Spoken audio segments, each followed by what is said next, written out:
नाम है इंटरफेस। अब आप कहेंगे कि इंटरफेस किसे कहते हैं, हम पहली क्लास में भी पढ़ चुके हैं। जब हम लोग इंटरनेट यूज करते हैं या किसी से कनेक्टिविटी बनाते हैं तो इंटरफेस का बहुत इंपॉर्टेंट रोल होता है। आइए पढ़ते हैं परिचय। इंटरफेस एक डिजिटल डिवाइस है जो एनालॉग सिग्नल को डिजिटल सिग्नल में परिवर्तित कर देती है एवं डिजिटल सिग्नल को एनालॉग सिग्नल में परिवर्तित कर देती है। मतलब आप सपोज कीजिए पहले जो हमारे फोन्स होते थे वो तार के माध्यम से जुड़े हुए होते थे।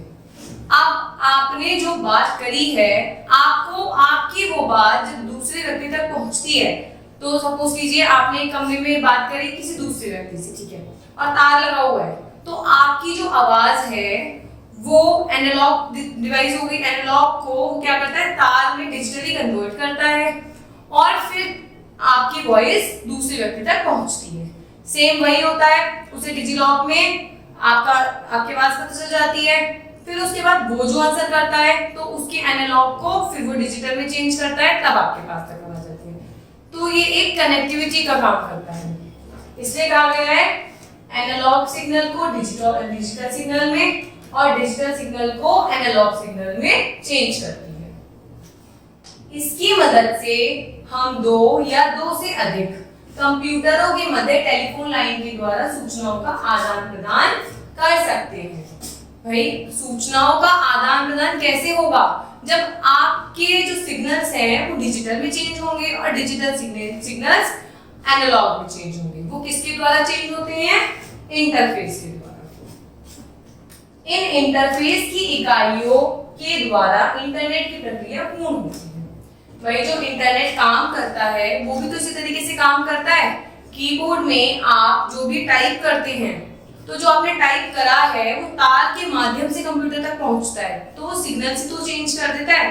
इनका प्रयोग local area network, metropolitan area network और वाइड एरिया नेटवर्क में किया जाता है।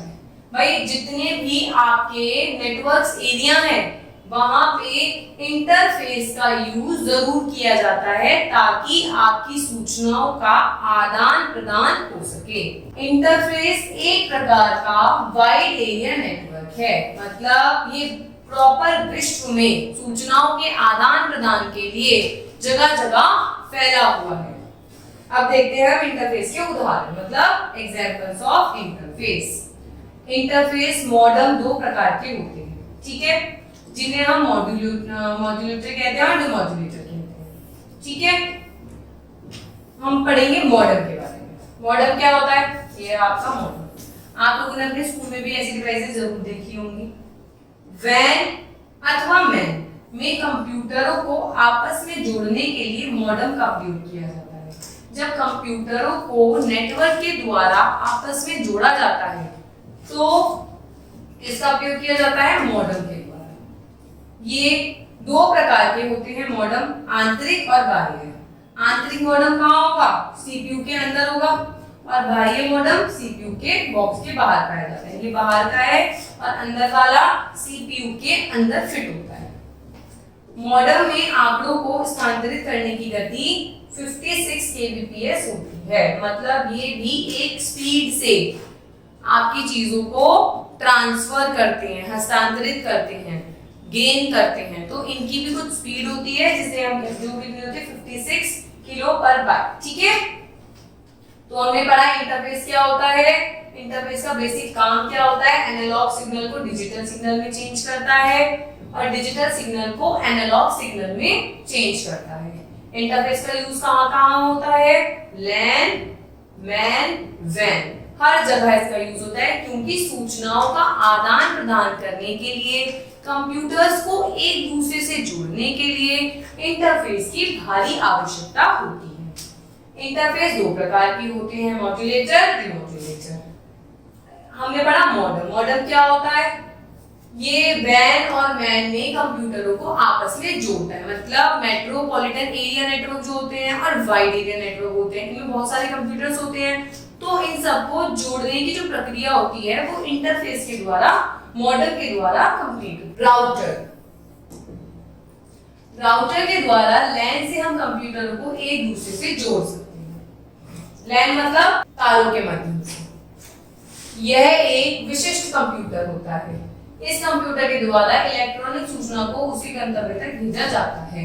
जो राउटर होता है, राउटर के साथ बहुत सारे तार जुड़े होते हैं। जो लैन का मतलब होता है लाइन केबल से जो चीजें हमारी जुड़ी होती है। सपोज कीजिए आपकी कंप्यूटर लैब है, उसमें सारे कंप्यूटर्स की तारों से कनेक्टिविटी होती है और उस तार की राउटर से कनेक्टिविटी होती है। तो क्या होता है, राउटर जो भी नेट की स्पीड देता है वो सारे कंप्यूटर्स में तार के माध्यम से पहुंच जाता है। यह एक एजेंट के समान सबके कुशल माध्यम से सूचना भेजता है ना। इंटरनेट के द्वारा ईमेल को विभिन्न राउटर के द्वारा भेजा जाता है। जैसा कि मैंने आपको अभी बताया, तरह तरह के राउटर तरह तरह के कंप्यूटर्स में तारों के माध्यम से इंटरनेट भेजने का काम करते हैं। अब पढ़ते हैं हम इंटरफेस कैसे काम करता है। अब हमने ये तो देख लिया इंटरफेस का क्या काम होता है, इंटरफेस कितने प्रकार के होते हैं, मॉडेम क्या होता है, राउटर क्या होता है, इंटरफेस बेसिकली क्या होता है। अब हम देखेंगे कि इंटरनेट काम कैसे करता है। इंटरफेस अत्यधिक रहस्यपूर्ण इलेक्ट्रॉनिक डिवाइस है जो डिजिटल सिग्नल को एनालॉग सिग्नल में परिवर्तित करते हैं। प्रत्येक इंटरफेस में दो कन्वर्टर्स होते हैं। जो भी इंटरफेस होगा उसमें दो कन्वर्टर्स होंगे, एक जिसके द्वारा एनालॉग सिग्नल डिजिटल सिग्नल में परिवर्तित किया जा सके और दूसरा जिसके द्वारा डिजिटल सिग्नल एनालॉग में चेंज किया जा सके। इन दोनों सिग्नलों में परिवर्तन स्वतः ही होता है। हमारा पूरा इंटरफेस ही इसी पे टिका हुआ है कि एनालॉग सिग्नल्स डिजिटल में चेंज होते हैं और डिजिटल सिग्नल एनालॉग में चेंज होते हैं। इनके लिए क्या होते हैं, कन्वर्टर्स होते हैं। ये क्या करते हैं, जब हम इनमें कन्वर्टर्स लगा देते हैं, अपने कनेक्शन में कन्वर्टर्स को लगा देते हैं, तो ये ऑटोमेटिकली ही अपना काम करना स्टार्ट कर देते हैं। तो इस तरीके से इंटरफेस का बहुत इंपॉर्टेंस होता है हमारे कंप्यूटर के अंदर सूचनाओं का आदान प्रदान करने के लिए, हमारी बातों को और लोगों तक पहुंचाने के लिए, कंप्यूटर में बेसिकली नेट का यूज करने के लिए इंटरफेस की बहुत ज्यादा भूमिका महत्वपूर्ण है। Thank you.